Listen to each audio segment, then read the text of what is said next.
Hello and welcome to Let's Play Problem Sleuth. I have played this game before. I haven't beaten the whole thing. I think I got about halfway through the final boss, something like that. But this is a pretty fun game. It's a different kind of format for Let's Play game. If you've ever heard of a text adventure, it's kind of like that. Only the main difference between this and most other text adventures is that it's more graphically based and it's psychotically difficult. The game normally only accepts one or two commands for each scenario. If you don't get the command exactly right, you'll usually end up dead or something. So it's pretty much impossible to play unless you've played it before, like millions of times, and if you play it with a walkthrough. Except I've got the game pretty much memorized. It's actually a really fun game. I always get stuck on the last boss, but I do have a walkthrough open this time, so we should be able to get through it alright.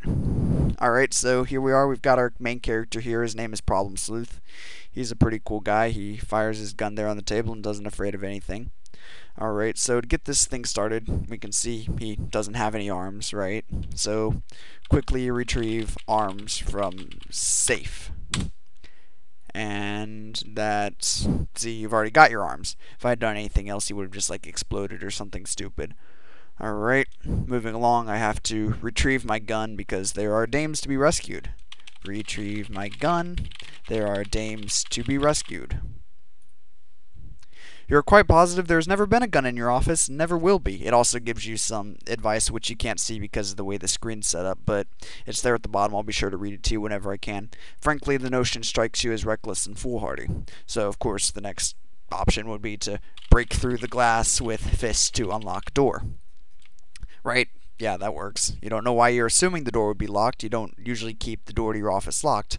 Nonetheless, this guy is hard-boiled. A guy this hard-boiled doesn't go messing around with totally unmanly things like knobs. You send your meaty fist glassward. Works about as well as you might expect. Thud. Seems like there never was a glass element to the door. It was just a piece of paper taped to it.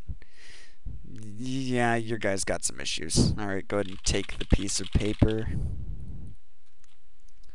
There you go. It's been added to our inventory. Alright, manhandled the doorknob. There are dames to be rescued. Gotta always try to rescue the dames. The door is locked. It's funny you don't remember locking it, but not much you can do about it. Time to call the Royal Locksmith on your phone. Except your phone is missing all its main places. I mean, if we'll go back for a little bit, you can actually see that. See, there's no cord, there's no dial. There's nothing to this phone over here. This is a computer game, as you can see. Alright, so there's no dial, there's no cord.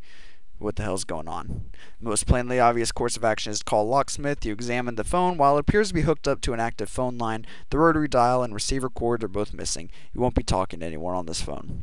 Check pockets and desk drawers for phone parts. Alrighty. Unfortunately, your desk has no drawers since there's a board resting on some cinder blocks with faux wood panel siding. Your pocket, however, yields bountiful returns. You find some candy corn. Now, I don't know what this candy corn is used for. I never got far enough in the game, but at any point, if you ever get rid of the candy corn, the game generally decides this is a bad idea and pretty much gets rid of you. You have to keep the candy corn on you at all times, or else bad stuff seems to happen. Alright, so obviously we're going to pick up our key over here, get the key. You pick up the gun. The grip is cold against your palm. It's your only friend in this world right now. It's going to be a long night. I'm not sure why whenever you try to pick up the key, it becomes a gun, and whenever you try to pick up a gun, it becomes a key. I think it's some sort of glitch in the game. However, there are a lot of glitches in this game, and most of the glitches seem to be intentional, so I'm really not in a place to question it. Alright, so we move our way along here. Put the candy corn in the safe. Thinking the precious cargo may not be secure in your pocket, you explore alternatives.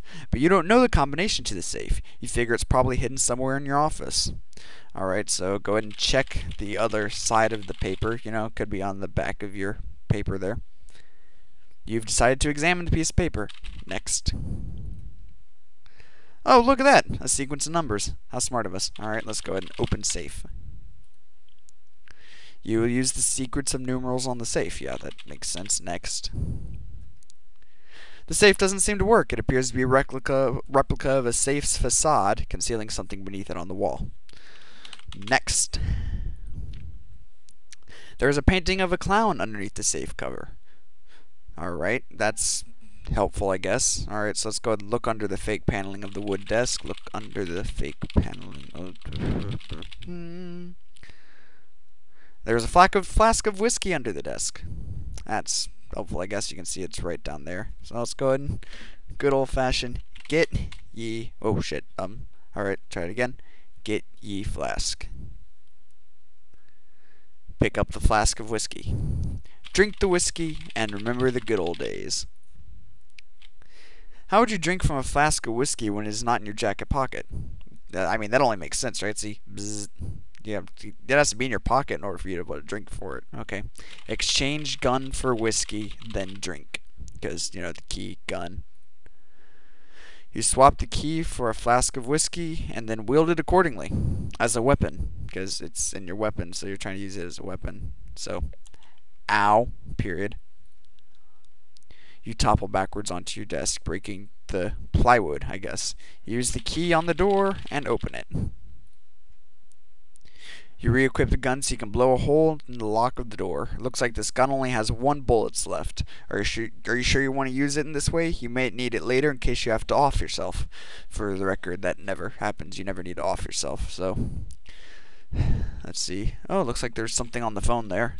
I knew that already, but you may have noticed it. Alright, so go ahead and check what is taped on the bottom of the phone. This is a really long game, by the way. I'm just trying to get through this beginning section as fast as possible because the really interesting stuff really doesn't start happening until you get near the final boss. As you stoop to look at the bottom of the phone, your finger slips and you blow the lock off the door. Never mind what's under the phone. The game gets distracted sometimes. Alright, so under its... I never get sick of this joke. Busts are us. A good way to get a head. Because head's underlined. 5318008, which of course looks just like... Yeah. It's a business card for Busts are us. Probably a brothel, considering the lame double entendre slogan. And the phone number, which if turned upside down, smells boobies. So you go ahead and take the card. You put the Busts R Us card in the inventory. You also put a phone upright and back on its hook to make sure you don't miss important calls from would-be clients. Guess the cord decided to come back. Alright, so go ahead and walk through the room. Walk out of the room through the now unlocked door. Walk out of the room through the... blah, blah.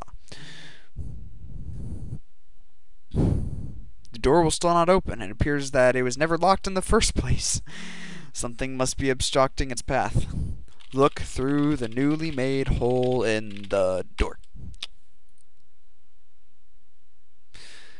No wonder the door won't open. Blocking it is an enormous and magnificent bust of Ben Stiller in his movie as Starsky in the 2004 Retromania comedy remake of Starsky and Hutch.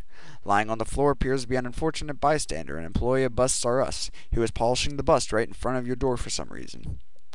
Alright, I think this would be a good time to take a quick, bathroom break or something, so I guess I'll see you in a few minutes.